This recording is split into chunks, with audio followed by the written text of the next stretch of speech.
Bonjour à tous et bienvenue, moi c'est Ama, je fais des vidéos mode, luxe et des vidéos bien-être pour prendre soin de moi. Je vous partage tout ceci, donc si ça vous intéresse, vous êtes à la bonne chaîne, bienvenue à vous. Aujourd'hui, je vais vous présenter tous les sacs que j'ai vendus en 2024 pour un but bien précis. J'ai vidé mon dressing tout simplement parce que je ne les porte plus, mais également ça va constituer la cagnotte pour le sac de mes rêves.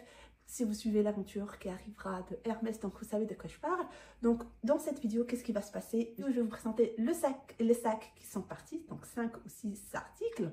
Pourquoi j'ai décidé de les vendre, à quel prix je les ai achetés et à quel prix je les ai vendus. Si vous aimez les sacs de luxe et que vous voulez des tips pour les vendre, et aussi si vous êtes curieuse de savoir si j'ai gagné ou perdu, parce que oui, effectivement, voilà, vous allez savoir. Et puis vous voulez voir quels sacs n'ont pas résisté à ma collection. Cette vidéo est faite pour vous. Let's go, on commence par le premier sac. Le premier sac, c'est le sac Celine Luggage en taille médium, en cuir lisse.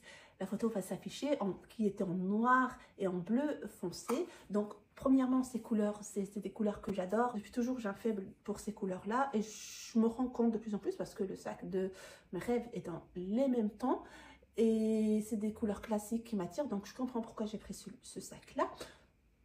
Je l'ai tout simplement vendu parce que j'ai pris la version mini que je porte plus, que je consomme plus, qui me correspond plus. Vous allez voir une raison commune à toutes ces ventes au-delà de la cagnotte pour mon sac de rêve, c'est parce que je ne les porte plus. Ils sont beaux, je les ai achetés par amour, par goût, par beauté de leur apparence, mais je les porte plus et c'est pas bon. Et c'est pas bon parce que j'ai loupé le train où ils étaient en pleine popularité, si je peux dire ça comme ça.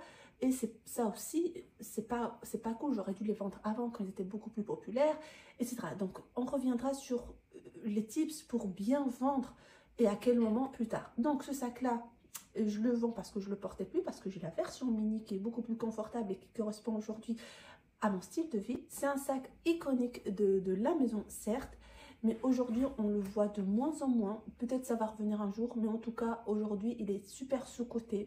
Donc, je l'avais acheté à une personne qui travaillait chez la maison Céline. Elle m'a donné la facture. C'est un sac qui vient de vente privée ou au personnel à laquelle elle a été. Donc, j'avais la facture et je l'ai payé quand même 1500 €. Donc, mais moi, je l'ai acheté en plein boom, en plein où tout le monde avait ce sac-là, surtout aux US. Donc, je l'ai quand même payé moins cher que le prix boutique. Donc, j'avais fait une bonne affaire. Je l'avais ramené au magasin. En fait, avec la fille, on s'est rencontrés avenue Montaigne, on a été au Céline Montaigne, etc. Donc, c'est un achat seconde main, mais très vérifié, facture, carte, je voyais le logo des ventes privées de Céline, etc. Donc, c'est un sac authentique parce qu'aujourd'hui, il faut bien faire attention à ceci. Donc, je l'ai vendu via le canal de distribution de Margavalux. Donc, moi, je lui ai vendu pour 800 €. J'étais pressée, la vérité, j'aurais pu attendre, le vendre par moi-même. Mais j'ai préféré tenter ou retenter parce que c'était la deuxième fois que je passe par elle. Donc elle et Vincent, bien sûr, ils sont deux. Notre contrat stipulé 800 €. Donc dès qu'elle a pu le vendre, j'ai récupéré 800 €. Bien sûr, elle le revend plus. Elle fait sa marge dessus, etc. Donc effectivement, là, c'est une grosse perte de 700 €. Mais je l'ai depuis 2015. Donc c'est un sac que j'ai acheté en 2015 à 1500 € et en 2024, c'est-à-dire 10 ans plus tard, moi je l'ai gardé en très bon état, vraiment, et je l'avais acheté neuf. Donc j'ai perdu quand même 800 € parce que je ne l'ai pas vendu au moment propice et que c'est un sac qui est super sous-coté. Mais c'est vrai que je l'ai vendu pas très cher par rapport à Vestiaire Collectif et au prix de vente proposé sur d'autres plateformes. Et Marco a réussi à le vendre plus cher, c'est que c'est parti à ce prix-là, mais moi j'avais pas cette patience de le revendre. Donc voilà, c'était plutôt pour la rapidité et peut-être la facilité. Le deuxième sac, c'est le sac de chez Saint Laurent, le sac 2 jours en bleu, également en cuir lisse, attribut doré. Pour même le premier sac, vous allez voir, c'est que du doré. Donc celui-là, moi je l'ai acheté neuf, je l'ai acheté à un prix préférentiel à 30% du magasin. En tout cas, celui-là, j'ai pas perdu d'argent. C'est-à-dire, je sais plus, je vais afficher le prix à laquelle j'ai pas préparé la vidéo. Le prix que je l'ai vendu à Marco, je pense que c'était 1200, si je me souviens bien. Parce que je suis passée aussi par Margavalux, c'était les deux expériences avec elle. Donc, si je me trompe, je me corrige. Mais pour moi, je l'ai vendu à 1200 € et je l'avais acheté pas très loin. Donc, pour moi, il n'y a pas une grosse perte sur ce sac-là parce que je l'ai acheté grâce à une copine qui travaille chez la maison. Donc voilà, je me suis retrouvée ce sac. Pourquoi je l'ai vendu? Tout simplement, je ne le portais pas. Bien qu'il y a la bandoulière, mais j'avais le double en noir que je portais plus. C'est-à-dire le modèle, il me plaît beaucoup. C'est pour ça que je l'ai pris en 2 fois. Mais c'est juste parce que je le porte pas. J'ai le double. Et puis, si je peux le vendre, why not, pour m'acheter celui que je vais porter le plus et qui va m'apporter le plus de dopamine, on va dire.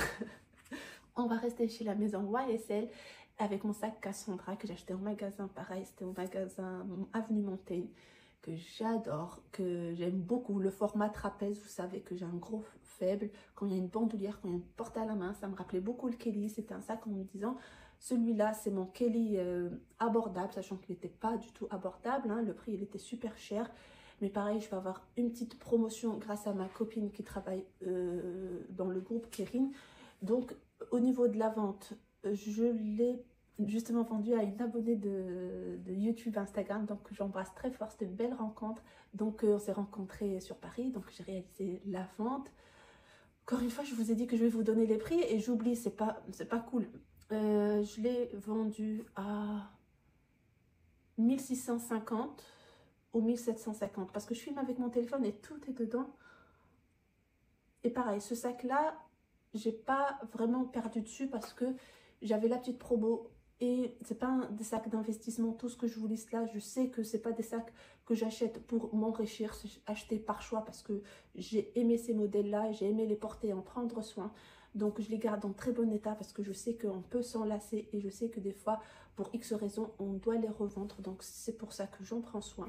Donc sur ce sac, j'ai dû le vendre à 1650 ou 1750 et en magasin, il coûtait 2300 €. Je pense que je l'avais acheté au même tarif. Vraiment, j'ai pas fait de perte, peut-être de 50 € ou quelque chose comme ça. Mais je vous affiche les prix et je suis désolée pour ce manque d'information orale. Donc, ce magnifique sac, pourquoi tu l'as vendu si tu l'as acheté? Ben, tout simplement parce que je ne le portais pas. Mais surtout pour sa rigidité, le cuir, il était de très bonne qualité. C'était comme de l'Epsom. Donc, quand on ouvrait le sac, c'était compliqué d'accès. Mais sinon, le sac en lui-même, il est super méga magnifique. En plus, léger. Le fermoir YSL comme ça, une bombe. Et voilà, c'est juste parce que je me suis dit, je vais avoir un Kelly. Et je veux la même forme, et je veux quelque chose de moins rigide. Et puis voilà, tout simplement. J'avance vite. Hein. Le 4e sac, là, il s'agit du sac Burberry Archie. Je vous l'avais présenté dans une de mes vidéos unboxing Hermès, que je vous ai dit que j'allais le vendre. Mais au moment où la vidéo était en ligne, il était déjà vendu.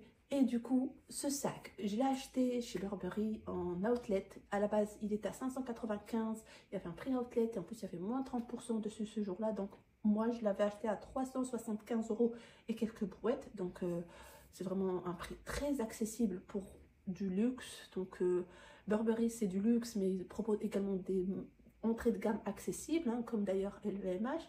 Mais en tout cas, c'était un sac très joli, très beau. C'est la 2e fois que je l'ai parce que je l'avais déjà acheté il y a très longtemps en Italie et que je m'en suis séparée et j'avais regretté. Je l'ai reacheté et finalement, je me suis reséparée. Pourquoi? Je vais vous le dire tout de suite. Mais je me rends compte que je ne vous ai pas donné de prix de vente. Je vous donne rapidement le prix de vente. Je l'ai vendu à 370 € à travers Vinted. Il est parti en Italie et il est passé d'abord chez Vinted pour authentification. Et je l'ai vendu, je disais, à 370 €. Donc j'ai perdu peut-être 5 € et quelques. Et c'est parce que j'avais envie aussi de m'en débarrasser. J'avais les raisons pour la vente, c'est parce que j'avais acheté le Hermès Picotin Lock en taille 22 dans les mêmes temps. Un peu dans le même esprit, un peu saxo, donc pareil, avoir 2 sacs de la même couleur, presque dans la même taille, etc., doublant, besoin d'argent, on doit vider le dressing, on jette, on vend. Moi, mon objectif, c'est pas d'avoir une collection de sacs de fou, déjà j'ai peur pour la sécurité, la mienne et celle de mes enfants, sachant même si je ne mets pas tout chez moi, et c'est pour ça des fois vous voyez que j'ai un sac et je le scène, et après j'ai un autre et je le scène, parce que voilà, pour des raisons de sécurité, mes sacs sont un peu éparpillés dans plusieurs endroits, que ce soit à la famille ou en banque. Mon but depuis quelques années maintenant, j'essaie de diminuer cette collection et d'avoir le minimum. C'est pour ça, là, en une année, j'ai déjà vendu 4 sacs. Et vous allez voir, l'année dernière, je vous ai montré aussi tout ce qui est sorti de ma collection. J'essaie de sortir tout ce que je ne porte pas et avoir des quantités limitées, mais celles que je vais porter et alterner et éventuellement revendre. Et voilà. Donc, j'ai donné les raisons, le prix, etc. Je pense que c'est tout. Je me suis éloignée des sujets, mais c'était important de le dire. Aujourd'hui, la collection, elle est beaucoup plus réduite. Et peut-être un jour, je ferai la vidéo avec toute la collection de mes sacs si ça vous intéresse. Mais ça demandera une organisation. Ce n'est pas grave, on le fera.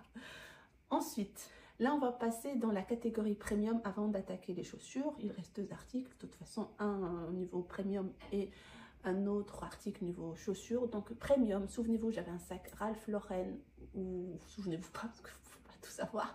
Donc c'est un sac seau, très pratique quand même niveau portée, bandoulière, au bras, à l'épaule, etc.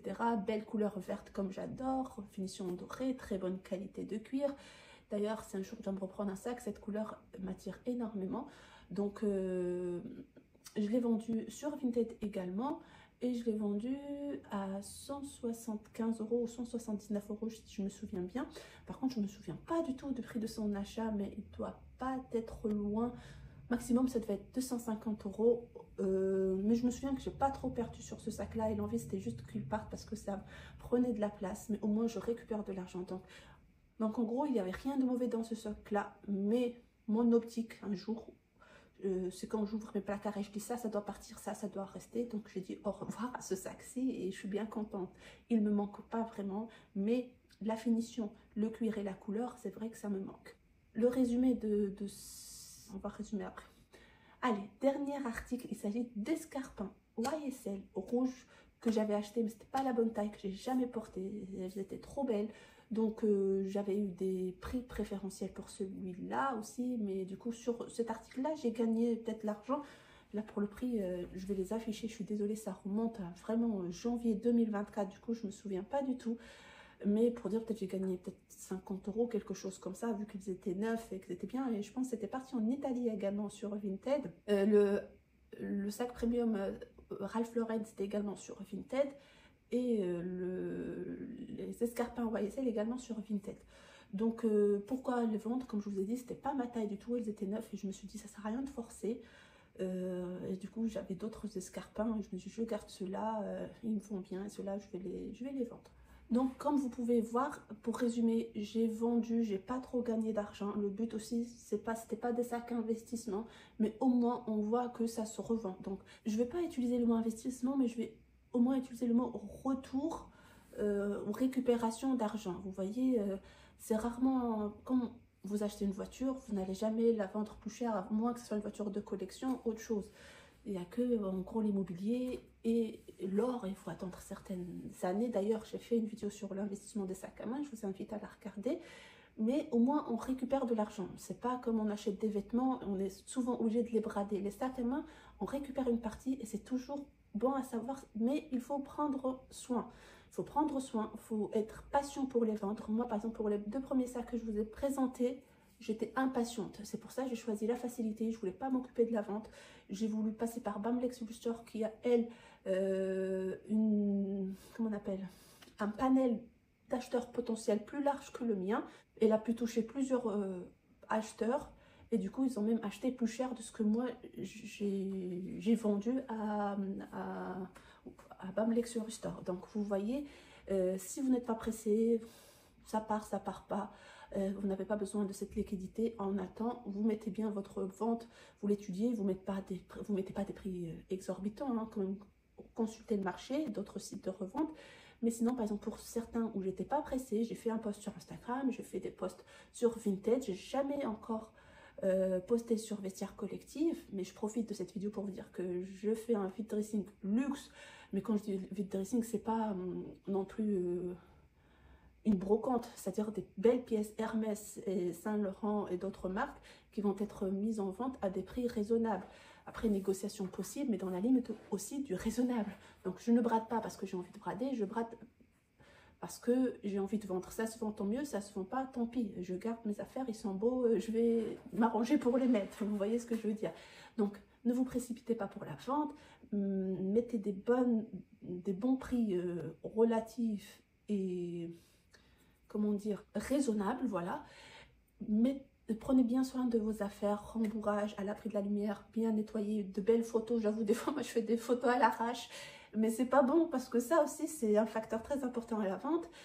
Donc les différentes plateformes, moi j'ai essayé Vinted, j'avoue que je choisis encore la facilité, qu'il y a des gros risques parce qu'ils passent beaucoup de falches et ils éliminent des vraies annonces, vraiment, que ce soit à tous les niveaux, que ce soit premium ou pas premium ou luxe. Donc faites vraiment attention. Donc moi quand en général je passe par Vinted, c'est que je suis capable de fournir la facture, fournir des photos, fournir des photos de détails, portées, etc.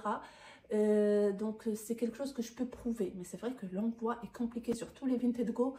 Je vous conseille pas de passer par là parce qu'au moment où je vous parle, il y a un colis qui, je ne sais pas où, ça fait plus de 20 jours, même ça fait un mois, oui, un mois, il est toujours pas arrivé chez la dame, compliqué. Heureusement, c'est pas du luxe, mais c'est du maquillage, mais je pense que ça va arriver, si ça arrive, éclaté. Anyway, donc Vinted, je vous conseille, mais ayez toute votre précaution, que ce soit bonne prise de photos, bonne patience pour les négociations, prix raisonnable, ayez les factures pour que votre annonce ne soit pas éliminée et même pour prouver aux gens que c'est du vrai et faciliter aussi la vente parce que ce sont des facteurs déclencheurs de la vente. Et sinon, la remise en main propre, pareil, il faut avoir les factures, il faut avoir le contact humain, il faut laisser le contact, même la carte d'identité s'il le faut. Donc rester en contact avec les personnes, ça aussi c'est quelque chose qui est à privilégier. Quoi d'autre? Voilà, moi j'ai fait le contact, c'est-à-dire remise en main propre, j'ai fait Vinted et j'ai fait Bam Luxury Store. Il me reste Vestiaire Collectif à essayer, peut-être pour ma vente que je vous ai dit qui arrive, je vais peut-être faire ceci, ou qui est déjà passé, je ne sais pas dans quel ordre les vidéos vont être postées. Du coup, moi pourquoi j'évite Vestiaire Co? Parce qu'il y a des frais, c'est-à-dire pour l'acheteur, il va payer plus, alors que s'il passe par moi directement, on paiera moins. Mais je comprends que la sérénité s'achète, hein, ça a un prix. Donc en plus, juridiquement, pour se retourner ou quoi que ce soit, si on est couvert, donc il vaut mieux mettre un petit peu plus pour être plus serein. Donc à chaque personne, je peux comprendre. Mais aussi pour le vendeur, je pense qu'il gagne moins, etc. Je ne suis jamais passée, mais peut-être je vais le faire. Si ça facilite la vente et si j'ai une pièce que vraiment j'en peux plus de voir, que j'ai envie de vendre, peut-être je vais passer par Vestiaire Co, why not? Juste au moins pour tester cette expérience. Et puis voilà, je pense que j'ai tout dit pour les tips. Prenez vos précautions et puis voilà. Donc pour résumer, voilà tous les sacs que j'ai vendus, tous mes tips sur cette année 2024 qui est passée, mais voilà pour le gold de 2025, l'achat de mon sac gold.